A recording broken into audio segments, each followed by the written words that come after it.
This episode of Beyond the Uniform is sponsored by Point Avenue. Based in Vietnam, Point Avenue is a private education technology company offering K through 12 educational services and admissions consulting throughout Southeast Asia. We are grateful for the financial support of Point Avenue on this episode. It helps us further our mission at Beyond the Uniform and have a bigger impact on the military veteran community. Enjoy this episode. Welcome back to Beyond the Uniform. I'm Justin Asiri, and my goal is to help military veterans succeed in their civilian career. Today's episode number 314, Serial Entrepreneur in Southeast Asia with Danny Hwang. When we immigrated to the States, to Atlanta, Georgia in 1990, I was 5 years old at the time. My brother was 6. So even at a young age, at the age of 5 and 6, my brother would constantly talk about the goals. So we had 3 goals for ourselves when we were kids. Number 1 was, let's make it out of Georgia. Nothing wrong with Georgia, but we wanted to do more and venture out. Number 2 is let's build our own success. So whatever success means to you, right? And it's not just a financial reward, but I think it's also important to be able to wake up every day and to see work not as work, but to be very passionate about what you do and to see the impact that you're having. And then the third thing we said is let's retire our parents. And so we were able to eventually accomplish those 3 things. And it took us until 2014, I guess, right? But we're able to do that. Well, you can sign me up for the Danny Hwang fan club. We cover fresh terrain in this episode, which is impressive after doing 300 of these episodes, as we follow Danny's story of leaving the Army and just weeks later traveling to Shanghai and growing an education startup. Just 3 years after that, he and his brother successfully sell their first company together. In doing so, they achieved a lifelong goal that they committed to together at ages 5 and 6 of being able to retire their parents and move them from their home in Atlanta back to Seoul, Korea. Now Danny is at it again, this time in Vietnam, joined by co-founders who were once his classmates at West Point and friends in the Army. If you are interested in taking a risk in your career, if you're interested in setting goals and achieving them, or in maintaining a great family life in addition to a great work life, if you're interested in starting a company or just hearing a story from an inspirational veteran doing great things in the world, this episode is for you. If you enjoy this episode, I picked out 2 other similar episodes that I'll put in the show notes at beyondtheuniform.org. The first is episode number 114, where I interviewed Justin Cook about how he founded Empire Flippers while traveling in Southeast Asia and grew it into an Inc. 500 company. Also, episode 111 is about 2 sibling Army vets and their 2 successful startups. It's the story of John and Chris Boggiano.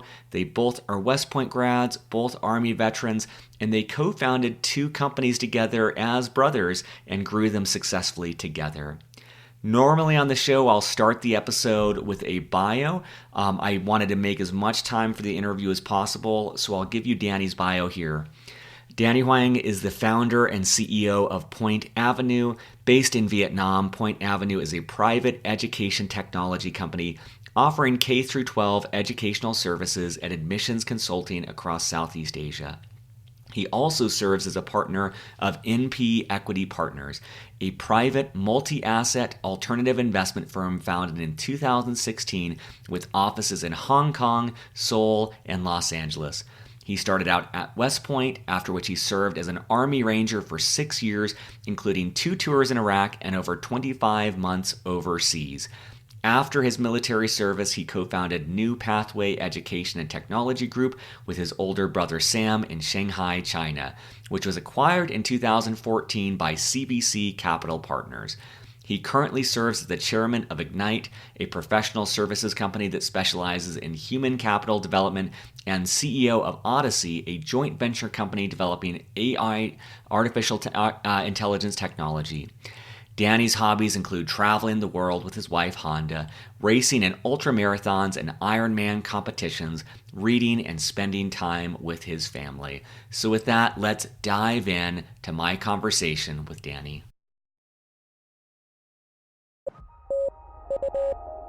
Joining me today in Seoul, Korea, my guest is Danny Hwang. Danny, welcome to Beyond the Uniform. Thank you. Thank you. And Danny, just to give listeners an appreciation here of your commitment, what time is it right now in Seoul? It's 5:30 a.m. Okay. See, that military training continues to pay off. And also just to kind of give, I'm sure we'll get into this, but to give listeners a sense of your life, in the last, let's just say arbitrarily 30 days, how many countries have you been in the last 30 days? Last 30 days, I think I've been in probably about 4 to 5 different countries on the Okay. road. Well, we are glad to catch you in Korea while you're there. So maybe to start things off, Danny, walk us back to when you were in the military and as you left the Army, what was the transition like for you? And how did your first career search go for you? Sure. So I entered into West Point, the United States Military Academy, in 2002. So right after 9/11, spent 4 years there, and I had an incredible military career. Had incredible mentors. Worked for 3 different general officers. Was part of the 25th Infantry Division out of Hawaii. And after 6 years of service, 2 combat tours in Iraq, I made the decision ultimately to transition out. Unfortunately, I just didn't have a lot of resources. I think I remember reading the book PCS to Corporate America, and that was about the extent of the support and help I received getting out. And then I moved to Shanghai, China, to start an education technology company with my older brother Sam, and everything was just ready, set, go from that point on. That's awesome.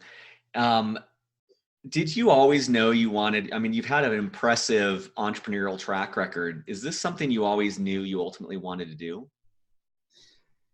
Not really, because when I got out of the West Point, when I got out of West Point, I ended up going, thinking to myself that I wanted to make a career out of it, and become a general officer. That was kind of a goal of mine. And then my brother actually he moved to Shanghai, China before I did, and he kept on emailing me and asking me to join him. So it was really an opportunity that my brother created. Never really thought about entrepreneurship, education technology before that. So it was a very new opportunity for me. And was that, when you talked about the brothers opportunity, was that Next Pathways? Yes, it's a new pathways. New I'm pathways. I read my notes wrong here. New It's okay. Pathways. So we'll talk about kind of where this goes, but just to lay context, how would you explain to someone who's on active duty what is New Pathways? What was your mission there? Sure. So in China, there's about 500,000 students every year who study abroad in America. And so these students attend international schools, bilingual schools. It would be called the K-12 market, kindergarten to 12th grade market, English language training, and test preparation. A lot of students are preparing for various exams, such as the SAT, ACT, and studying abroad, right? So our business was an O2O, online to offline. So this is an online platform, both web-based and mobile-based, and then also had offline education centers where students could come after school and also on the weekends to study with us. Hmm. And it sounds like your brother was kind of the starting point there, but take us through the genesis of how that went from this idea into this growing massively company. Absolutely. So my brother, well, his background is he went to MIT and finished his master's and undergraduate. And he actually started an SAT online company while at MIT, but because he was a student and didn't have a track record and the network, the resources, when he went for fundraising, nobody was interested in his company. So essentially he ran out of money after about 6 months, had to close down his company. And with that experience, and they say failure is your best friend, he decided to venture out to China and start a new venture. And so that's kind of where the SAT comes from, right? The background and his experience. As for myself, I actually have no background in entrepreneurship, in finance, accounting. I studied sociology and environmental engineering, so probably the furthest thing from business when I was in university. So when I came out to China, I did not have a very defined role because we were operating a startup. We had a very lean team. We're trying to build a company. And when I first joined, I just found the opportunity, had to take a lot of initiative. The first opportunity I stepped into, and the role was much more along the lines of HR, so human resources. I looked at how we could help build a strong company culture, looked at how we could incorporate key performance indicators, KPIs, performance reviews, so that individuals could be properly recognized and compensated for their contributions. And I focused on building up the culture within the company. And eventually I took over the role as the chief operating officer. So yeah, that was a transition point, about 12 months, I think, from the day I landed. And it was a full-on sprint from the first day. What was that like? I'm just trying to picture, you have all these deployments in the Army, you're in this military culture, and then I'm guessing within days, weeks, or months, you are now in Shanghai, in a startup, out of a uniform. It's pretty much every lever you could change in your life, you changed simultaneously. And I'm wondering what that was like, and if you have any advice around that for listeners about, whether you would recommend that sort of path. So I think I always try to learn from my experiences, right? So learn from others, learn from my experiences. And I think at the age of 17, when I reported for Beast Barracks for summer basic training at West Point, it was drinking from the fire hose. So I had no military background. My parents were not prior military. My father served in the Korean Army, which was mandatory service, but he was not able to really help advise and mentor me about summer boot camp at West Point. So there were so many things that I just had to figure out, take a lot of initiative, had to ask a lot of questions. I had to be incredibly resilient, had to be adaptable. So those kind of things I started at a very young age. And even when I joined the military, I received my first platoon, reported to my unit. There were so many things that I just didn't know as a young officer, as a young lieutenant. Went to my first combat deployment. You only read about, you only hear about the types of things you have to do when you're leading troops on the battlefield. And then it was ready, set, go. Similarly, when I arrived in China, once again, I did not have a very strong background in entrepreneurship and education, but just given the initiative, given the adaptability, given the resilience, figuring things out, I was able to apply a lot of those similar skill sets from the military into the world of entrepreneurship. And I think it has served me quite well. So, advice for listeners, for others would be, there are actually a lot of incredible skill sets that you can transfer in terms of leadership, in terms of management, in terms of character, from the military into the private sector. That's great. And that was one thing that stood out to me. I hope listeners take encouragement from that, the transferable skills. One other thing that the light bulb went off for me when you were talking is, often when we talk about entrepreneurship on the show, guests talk about maybe going to business school, and there's pros and cons there. Some people talk about getting experience in a company and then joining a startup. But your story is interesting because it shows that through partnerships, you can also cover some of the gaps. You partnered with your brother who had a different skill set, and that allowed you to kind of make that direct transition. And that's something for listeners to consider, is that you can find a partner who has differing skill sets that will help you bridge that gap potentially sooner than if you took a, educational route or industry route to get to entrepreneurship. Absolutely. Absolutely. I think when you're thinking about building teams, you want to identify people who have different skill sets, different strengths, whether it's on the sports field, whether it's within the military, or even in business and entrepreneurship. So I think I have learned so much from my brother in terms of his resilience and his commitment every single day, out on the battlefield, if you will, in entrepreneurship in China. And it was a humbling experience, an opportunity for me to learn, to observe, and also to act. So I think for listeners, it's absolutely critical that you surround yourself with people who are better than you, who can challenge you, and also individuals who have skill sets that you do not bring to the table. And you can then even make your weaknesses into your strengths. Things that you may not know, eventually you want to become a master of. For I know we'll talk a lot more about entrepreneurship, but for people who are already energized about that direction, your story definitely seems more common than others where it's like you're learning by fire. You're kind of like drinking from this fire hose. I'm wondering if you were to rewind the clock, is there a book you would recommend to your younger self, or a podcast, or a website, or is there some sort of training you could have been doing on active duty?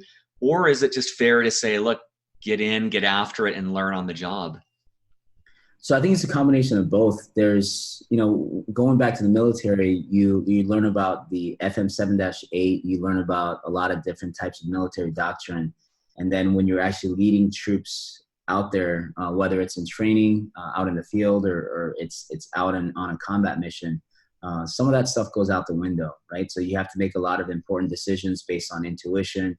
You have to also listen to your Joes, listen to your soldiers and your platoon sergeant and the leadership within your unit.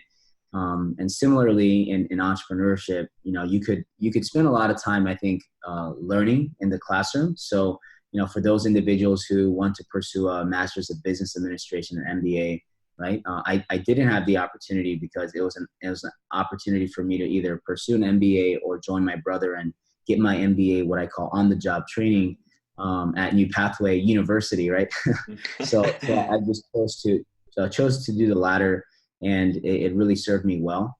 So I think if individuals have the opportunity to learn, you can learn from others who have built successful companies. I spent a lot of time reading. You asked for specific book recommendations. There are some great books written by Howard Schultz, Starbucks, from Jeff Bezos. Of course, one of my favorites is called The Shoe Dog, from Phil Knight, the founder of Nike. And it's a memoir, so it's less instructive, I guess. And it's just much more of a powerful story that he shares. But a few things. One is he's always looking at ways to solve his problems, his issues, looking forward about what he can do to move Nike as a company, move the needle forward. And then third is he focuses on the solidarity of his team, right? So ultimately, if it wasn't for the people within his organization who are shoe lovers, shoe dogs, that's what that means, he would have never been able to build a successful company. So I think the team aspect really resonated with me, always resonates with me. You can't build a successful company without good people. Shoe Dog, I got to give my 2 cents on that. That is such a great, for people who run, it's such a good audiobook to listen to while running. I swear my paces were faster while listening to that book. It's such a motivational book. So walk us through, you're now a year in, your title is Chief Operations Officer. So this is, correct. That was back in China, right? Yep. Yeah. So take us through the story of this first startup experience. Like, what do the next couple of years look like for the company, but also for your own development? Yeah. So I think in terms of my own development, working with especially your older sibling, can also be a challenge, right? We're brothers always, but I think working together and having that professional relationship was something I had to figure out. His style of leadership was much more of, if you don't know this, then figure it out, right? Rather than really spending the time to mentor, because we're operating a startup, just didn't have a lot of time to sit down and go through the details. And so in terms of on-the-job training, it was me just figuring things out, right? So learning how to build a P&L, learning how to think about marketing strategies, learning how to expand and scale the business from a purely offline center into what I call the O2O, the online to offline blended learning model. So many things that I just relied on from, once again, online resources. YouTube was a great resource. Just looking at how to build different business plans and whatnot, and also reaching out to mentors, reaching out to friends.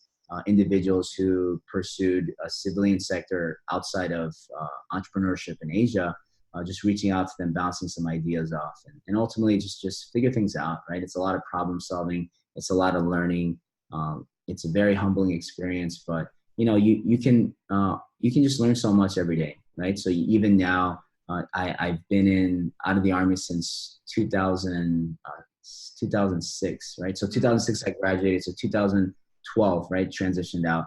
So it's been a minute, right? So I've been out of the military, and ever, since I joined the military, ever since I got out of the military, it's always constantly opening up my mind to learn new things, figuring out how I can be more innovative, be more creative, and also contribute to the team, to the companies that I'm a part of.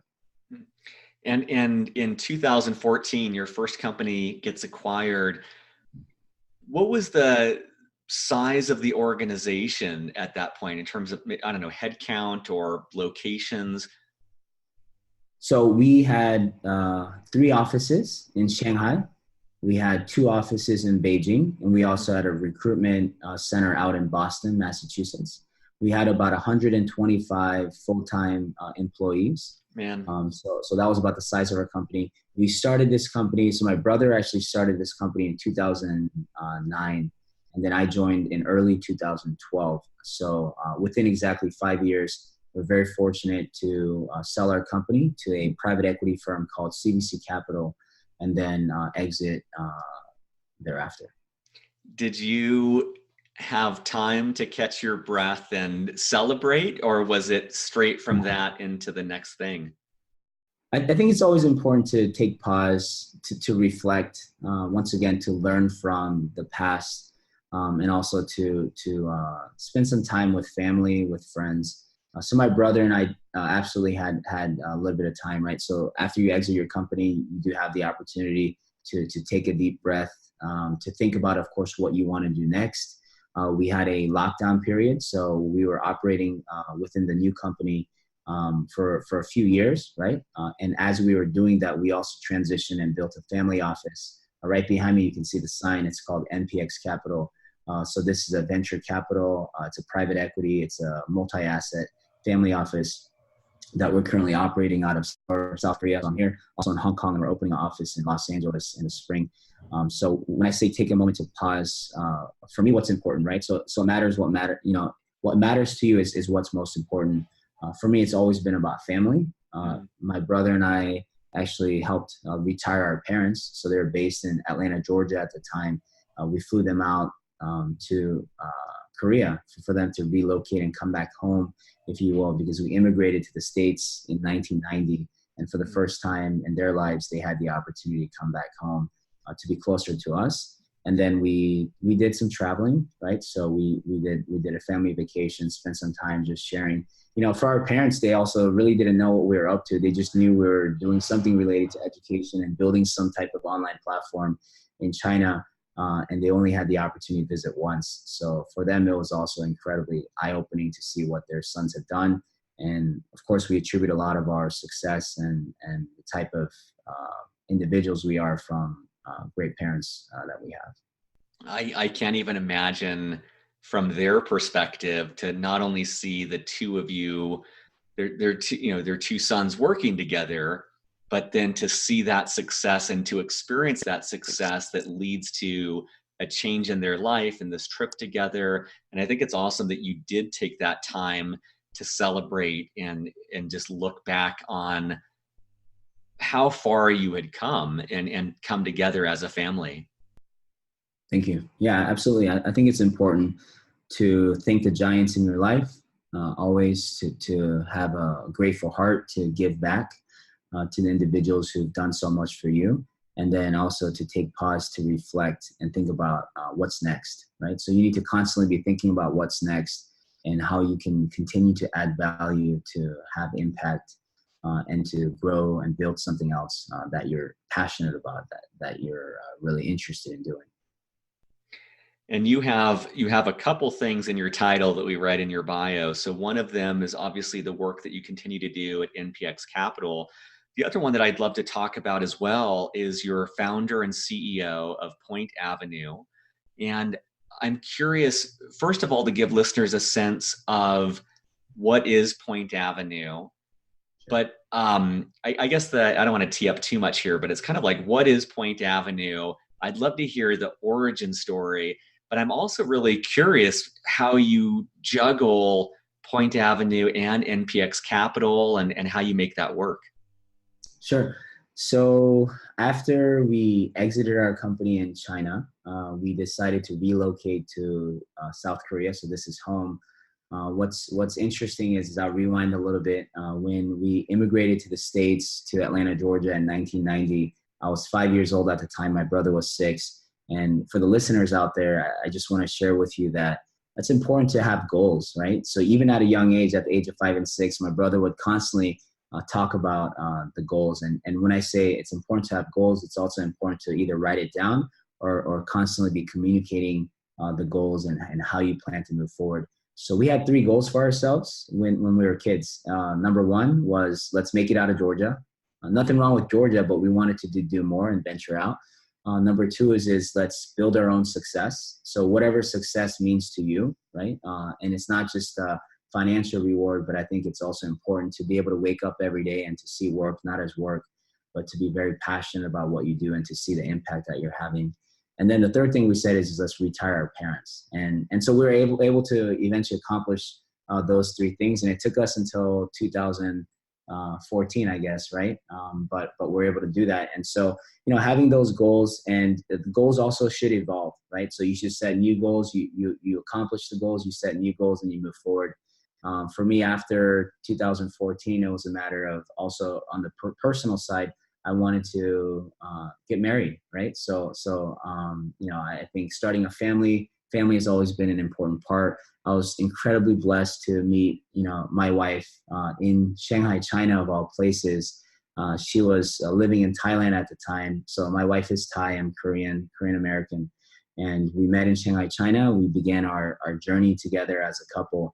And we got married in 2017. So we're celebrating our anniversary this November. I'm taking her skiing in Japan. She loves skiing because she's better than me at skiing. So anything that she's better than me at, she just loves doing. She's super competitive as well.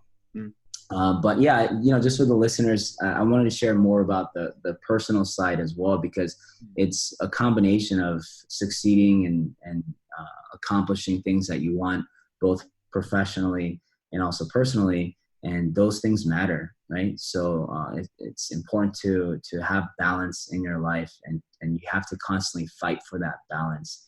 It's not something you can just say and you accomplish. It's something you have to really want and then make efforts to do. So how do I balance? I was just going to say, I love that too. When I was at business school, I would see these incredible examples of just titans of industry who would speak, and still I'm in awe of what they accomplished. And over time, I started to look and see that oftentimes what it took to achieve that came at the expense of multiple marriages and strange relationships with kids. And not even to put judgment on that, but for me, realizing like, oh, that's not what I want. And so one thing I appreciate about what you're saying, Danny, is not just the goals, but the explicit values that you want for your life, and how you have to consciously fight for those relationships and that family life that you want for yourself and your family, and making sure that it's not sacrificed at the, to make a great company. So I think it's even more impressive to see what you've accomplished, bearing in mind that you do want to have simultaneously some sort of balance in your life. And I imagine that's not easy to obtain. Absolutely. Yeah. So I think you and I definitely see eye to eye on that. And once again, it just boils down to values. What matters to you, right? I think for certain people, they have different sets of priorities, and you just have to really dig deep and figure out what you want ultimately in your life. When all's said and done, right, at the end of your journey, right, at the end of our journey here on earth, what kind of legacy do you want to leave behind, and what matters to you most? So constantly challenge yourself to think about that, and then make an effort. You have to be intentional about what you do. So going back to your question, right? What do I do now? And then how do I kind of balance it all? Let's see. I am currently the founder and CEO of Point Avenue. So Point Avenue is in keeping with my background, West Point. And then, of course, Massachusetts Avenue. So that's the road where MIT, Harvard lies. So our company is called Point Avenue. It is an education technology company committed to teaching character. So instilling character in K-12 students. We actually have students as young as 2 years old. We have students as old as in 12th grade. and we are based in Hanoi, Vietnam, rapidly expanding to other Southeast Asian countries. And so we are an offline center, and we also have an online component, AI test preparation, AI counseling, and online tutoring that we are in the process of building out. So you can think of it as a version 2.0, right? But more accelerated and much bigger platform, of course, with previous track record and an incredible team. So my co-founders are also other West Point graduates, military vets. I'll tell you about them shortly.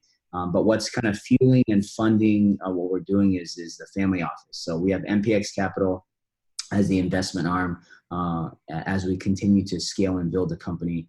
And so, I do many things, right? Including finding time to spend with my family. And of course, every Monday is what we call Wife Day, to spend time with wife in the afternoon because I work almost every day.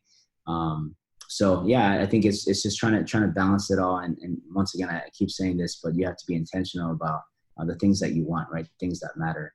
So that's what I'm up to. I'm currently in Hanoi, Vietnam. How did you choose Hanoi?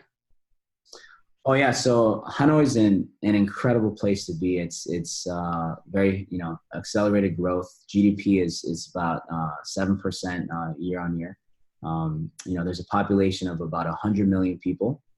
Within that population, about a third, so about 34 million is within what we call the K-12 market, right? So very young population. The average age is in the low 30s. Vietnamese families are looking to have many kids. So you have households, unlike China with the one-child policy, when I was there at the time, you have households of 2, 3, 4 children within one.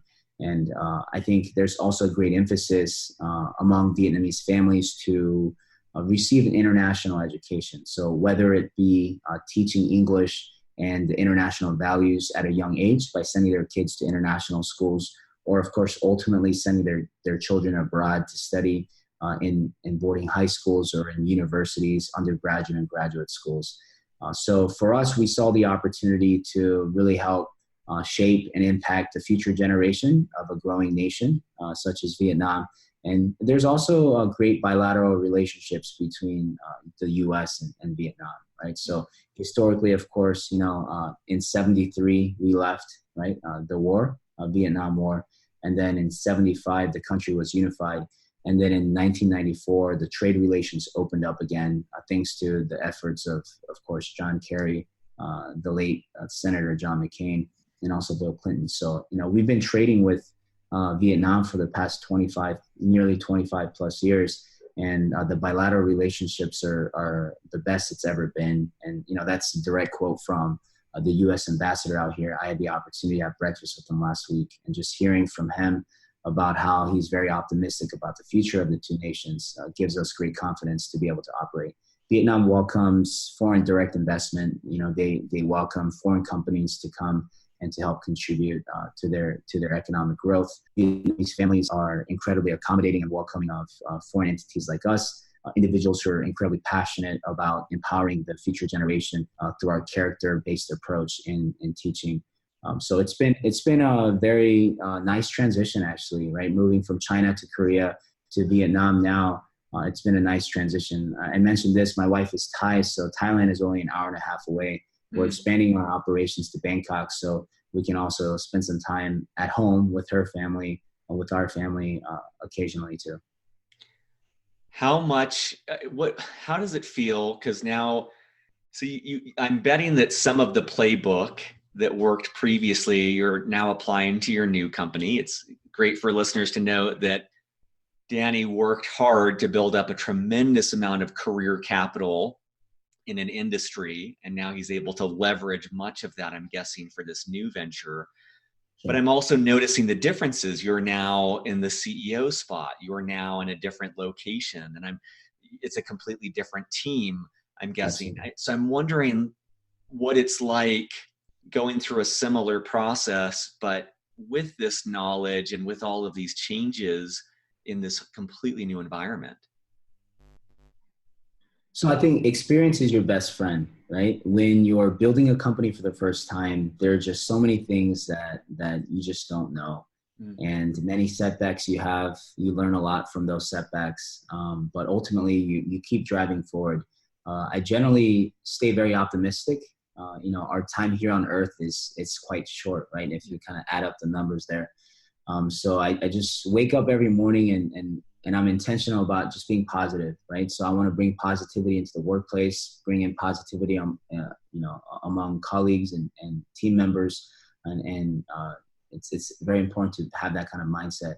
I think how it's quite different is once you have a track record, right? So once you have successfully exited a company or a few companies, then one, you have a lot of confidence, right? You believe that you can do something that you've never done before.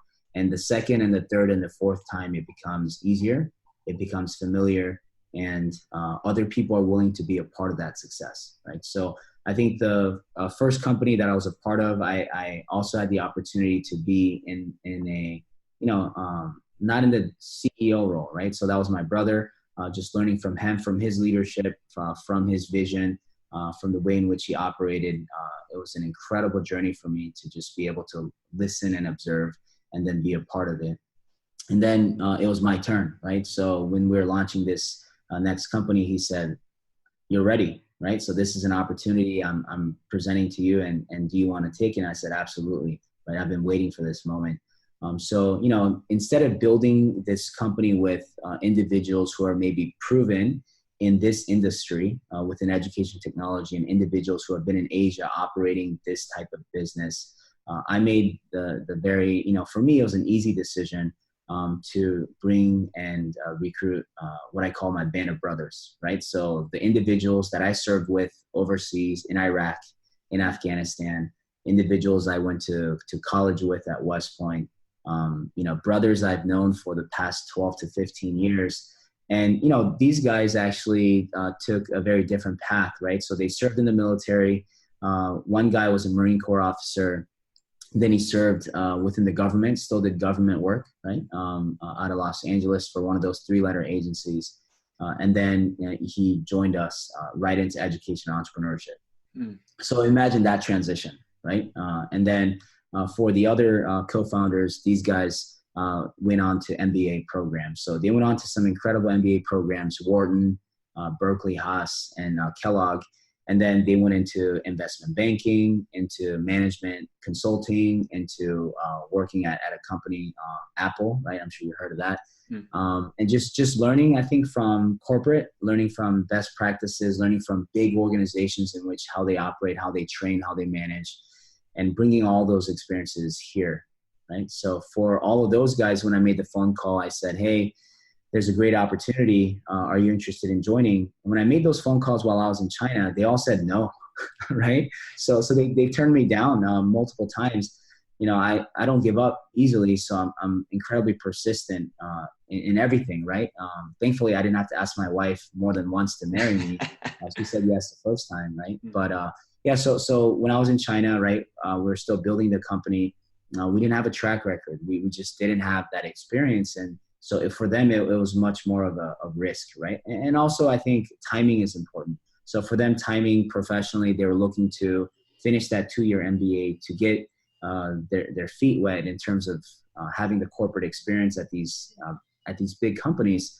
And it just wasn't good timing. And I think when I made the phone call back in October of 2017, I got married a month after that, right? So a month prior to, I said, "Hey, are you guys interested in coming out for the wedding? We're going to celebrate in Thailand. Oh, by the way, are you interested in moving out to Vietnam?" So I kind of threw that in there, right? And interestingly enough, they all said, number one, you have our attention, right? So you finally have our attention. We're interested. And then number two is you got to make me a promise. If I come out there, you got to build me a gym. Yeah. Right. So that was their requirement. And I said, all right, let's make it happen. So a month after, we all met up in Thailand at the wedding. We talked through the business plan, talked through what we were going to build together. And ultimately, they made the leap of faith because of the brotherhood, right? Because of the camaraderie, because of, just the trust in each other. in our abilities to be able to figure things out, problem solve, and to build. And so we're here. And I, I'm so incredibly proud of the team, right? This is the best company that I've been a part of. And it's not because I'm in the CEO role.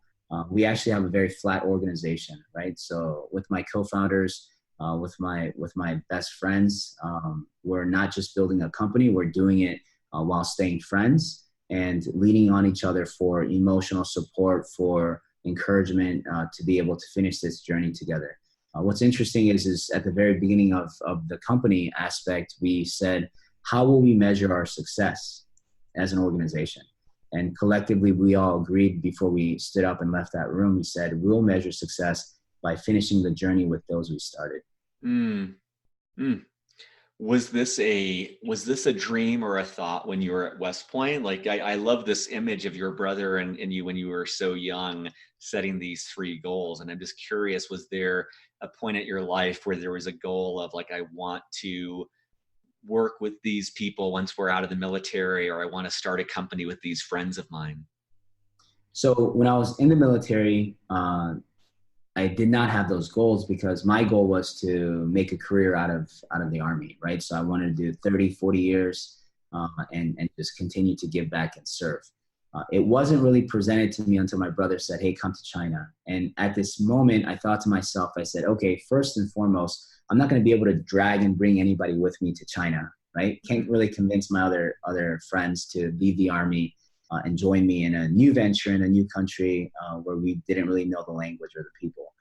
So I made a promise to myself actually in that moment, in that transition period. So before I got out to China, before I left the Army, and I said, I will go to China and build a great company with my brother. So I'm not just going out there to try something out.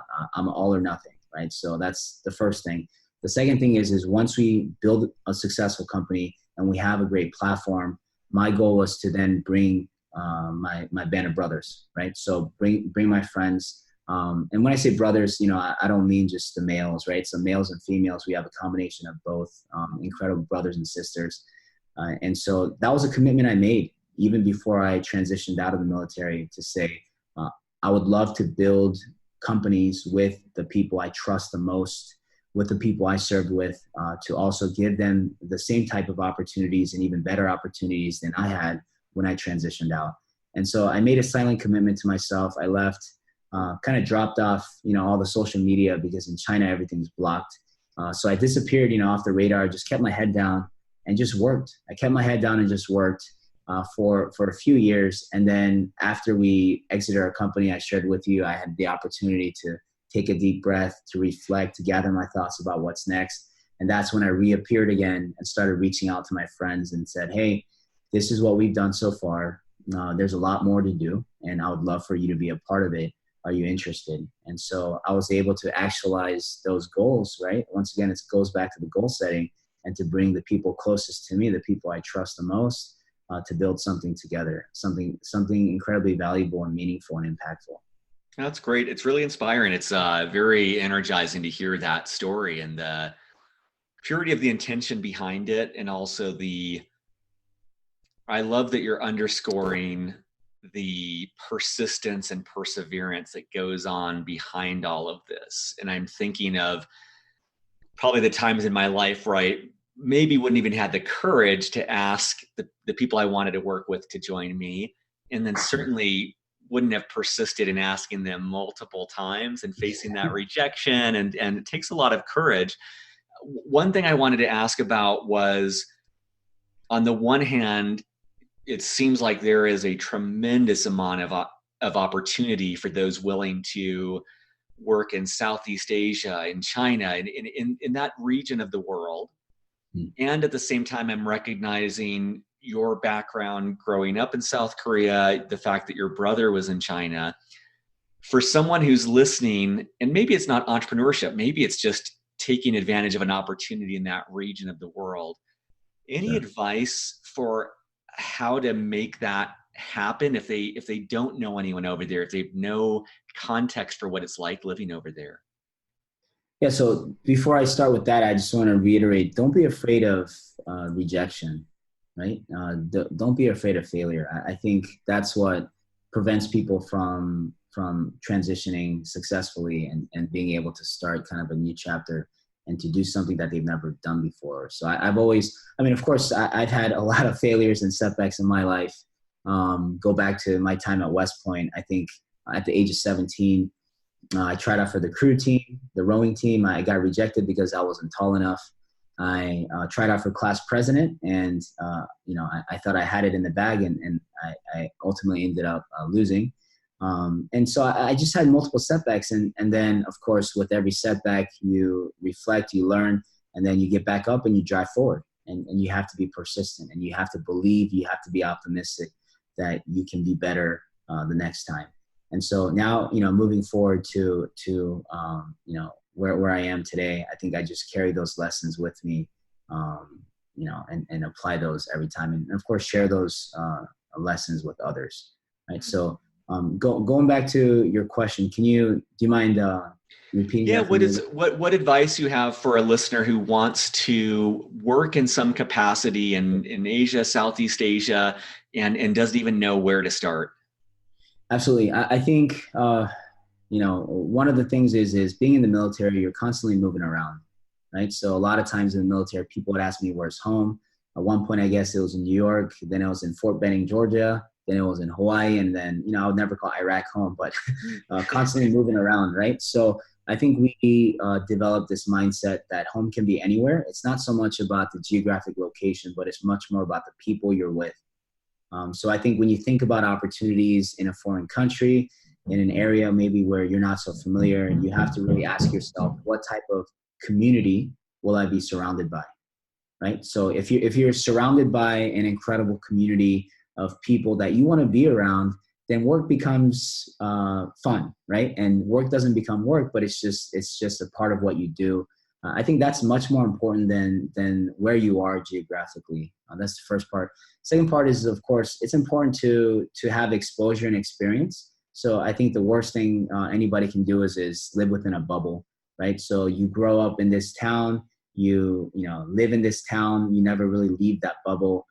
There's just so much to learn, to experience, to know, to have exposure to. So I think really challenging yourself and pushing yourself out of a comfort zone, being in a country where you don't speak the language, you don't know the culture, where you are truly a foreigner, and assimilating, being with the people, appreciating others' cultures and values, instilling your values, to them and sharing those. I think that's how we grow as individuals, right? So I think for people who are looking for that type of challenge or who are even unsure about it, I really want to encourage individuals to do that, because our life is short, right? So there's only so much that we can do in this iteration that we have in this opportunity. So just you have to seize these opportunities and venture out, because in seizing one opportunity, right? We all know multiple opportunities, multiple doors open up. And could I have seen where I am today, back 8-10 years ago? Absolutely not, right? I never even thought about Vietnam. Never thought I'd marry an incredible woman from Thailand. Never thought that I'd fulfill the goal of retiring my parents so early, earlier than I had anticipated. I was thinking more about in my 40s or 50s, and of course, never thought that I'd work with my brother at such an early age and really continue to drive forward and build together. So yeah, these opportunities would never have been presented and come to fruition had I not said yes and took that leap of faith into the unknown. That's awesome. Well, I know we've only got a couple minutes left here. I always like to leave the last chunk of time more open-ended. And I think there's a tremendous amount of ground you covered. And I think that even listeners not interested in entrepreneurship will be inspired by different pieces of your story. But I wanted to make space before we wrap up. You can take it one of two ways or both. One is, what have we not covered that you really want to make sure listeners know? Or the other one is just, what are some parting words of wisdom that you would give to listeners today? Sure. So I think it's always important to remember where you come from, right? So I come from very humble beginnings. My parents, and they were small business owners based in Atlanta, Georgia, And, for an immigrant family, we had big dreams, right? So we moved to America, typical immigrant story, for better opportunity, education opportunity, life opportunity for myself and my brother. So I think always staying grounded and remembering where you come from is important, right? I still have a very healthy relationship with my parents. They're based in Korea, so every time I come here, of course, I see them. I take them out for a meal, just catch up with them on how they're doing. I call them on a daily basis, taught them how to use a smartphone when I got them these smartphones, and it was a very patient lesson for me to go through to teach them. But just remembering where you come from is important, no matter how much success you build, right, or where you go in the future. That's the first part of it. And then the second part of it is give back, right? So in the military, of course, it's a natural thing because we're committing our lives, right? It's dedicated service, selfless service to our nation that we love so much, and giving back in terms of leadership and taking care of our soldiers. But sometimes, people think when they transition out, right, maybe, we need to shift our gears or think in a different way when we think about business or private sector. But it's actually even more so incumbent upon us to give back to the veterans, right? So such as what you guys are doing. I mean, I think beyond the uniform, you guys are doing some incredible things. And that's why I decided to be a part of this, just to share my story, to also continue to allow you guys to fulfill your mission of just capturing stories and sharing that with other vets to inspire them. So I appreciate what you're doing, Justin, and your team. Thank you, Danny. Yeah. Yeah, absolutely. Yeah. So I think how I'm doing that now is I've recently connected with West Point, right? So my alma mater. I've always been incredibly passionate about giving back to West Point because it has given me so much. We recently invited the former superintendent, General Kazan, out here to Vietnam. So it was his first trip out to Vietnam. He's currently the president of the University of South Carolina. So we had about a week with the soup daddy out here, right? We had some bun chow, we had some pho, and we talked about, when he was my division commander and just his incredible journey of selfless service of 42 plus years. And he even shared with us that he's incredibly proud of us for being able to make the transition so boldly, so courageously to transition out of the military to do so, but then also how we were able to recruit a bunch of other West Pointers, bring a bunch of other military vets out here to build and to add value together. So he was proud of that camaraderie and sticking to the band of brothers. So I'm currently working with the BSNL department. So that's the Department of Behavioral Sciences and Leadership, working with the Entrepreneurship Club at West Point. And it's more of a long-term goal, but to really help build up the entrepreneurship opportunities, the programs, eventually in the future, a physical space, a center, and to give back to West Point in that way. And so I'll be going there this December, from the 8th to the 15th of December, and sharing a message with various cadets and the different clubs and programs there, along with communicating with the Association of Graduates, AOG, to really identify ways in which I can continue to give, but also the individuals, right, my co-founders out here, how we can continue to give and inspire others to find time to give